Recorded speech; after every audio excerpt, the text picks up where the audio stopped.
Scene 3. But here is Hymen, king, the last of all your sons. Is it grief for Antigone that brings him here, and bitterness at being robbed of his bride? Enter Hymen. We shall soon see, and no need of diviners. You have heard my final judgment on that girl. Have you come here hating me, or have you come with deference and with love, whatever I do? I am your son, father. You are my guide. You make things clear for me, and I obey you. No marriage means more to me than your continuing wisdom. Good. That is the way to behave.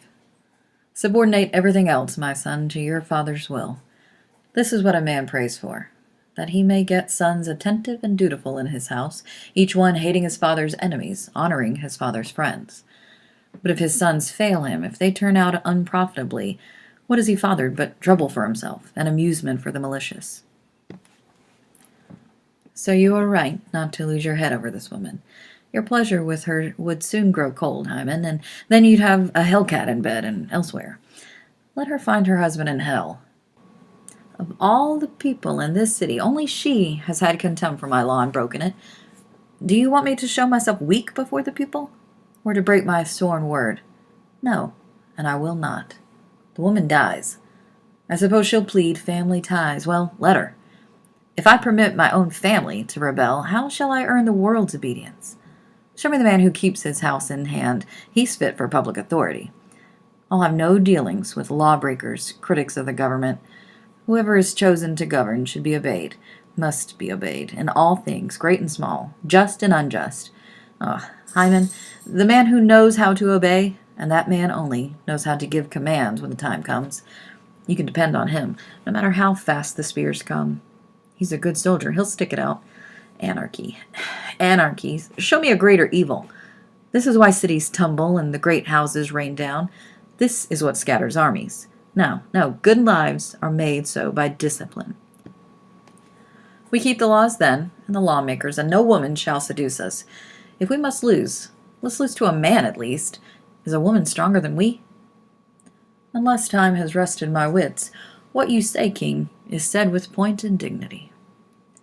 Boyishly earnest. Father, reason is God's crowning gift to man, and you are right to warn me against losing mine. I cannot say, I hope that I shall never want to say, that you have reasoned badly, yet there are other men who can reason too, and their opinions might be helpful. You're not in a position to know everything that people say or do, or what they feel. Your temper terrifies them. Everyone will tell you only what you like to hear. But I, at any rate, can listen. And I have heard them muttering and whispering in the dark about this girl. They say no woman has ever so unreasonably died so shameful a death for a generous act. She covered her brother's body. Is this indecent? She kept him from dogs and vultures. Is this a crime? Death? She should have all the honor that we can give her. This is the way they talk out there in the city. You must believe me. Nothing is closer to me than your happiness. What could be closer?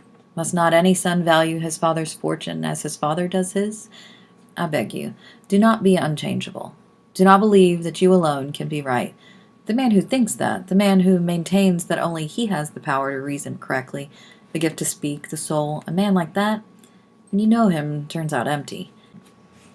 It is not reason never to yield to reason. In flood time, you can see how some trees bend, and because they bend, even their twigs are safe, while stubborn trees are torn up, roots and all.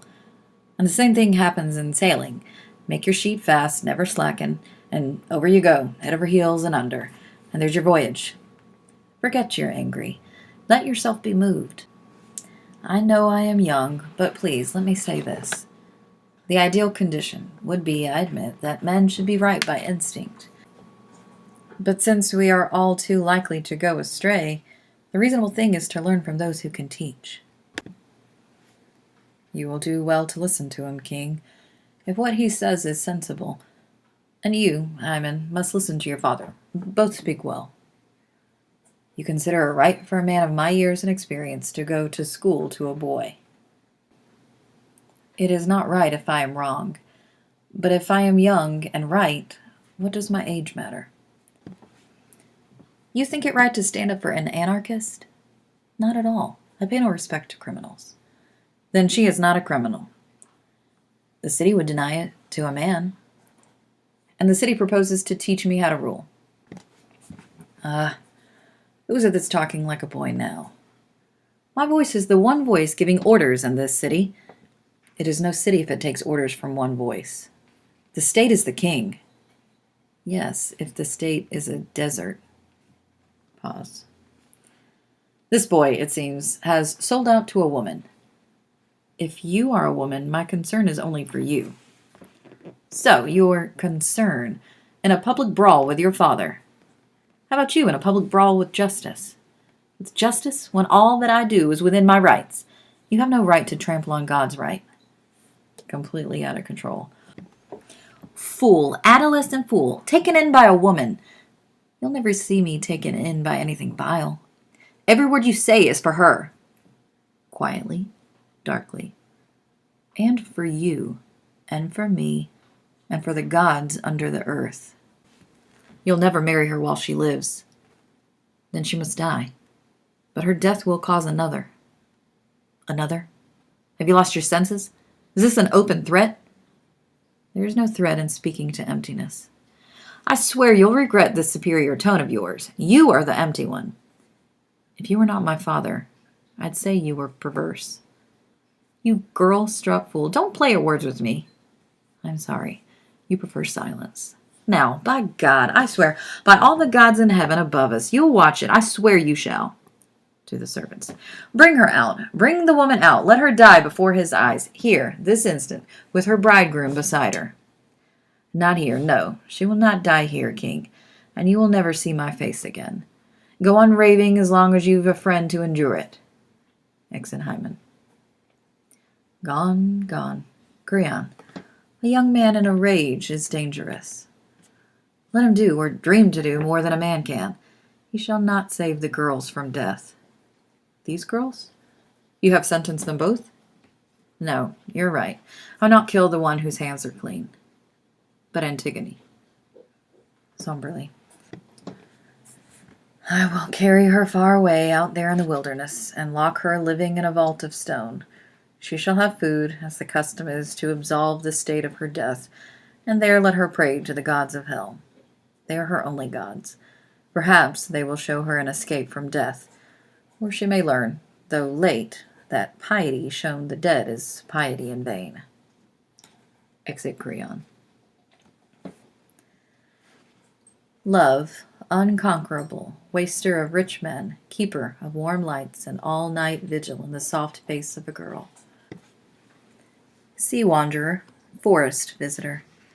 Even the pure mortals cannot escape you, and mortal men, in his one day's dusk, trembles before your glory.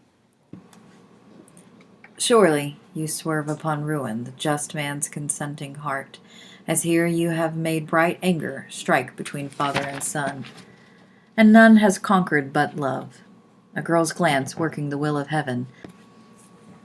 Pleasure to her alone who mocks us, merciless Aphrodite.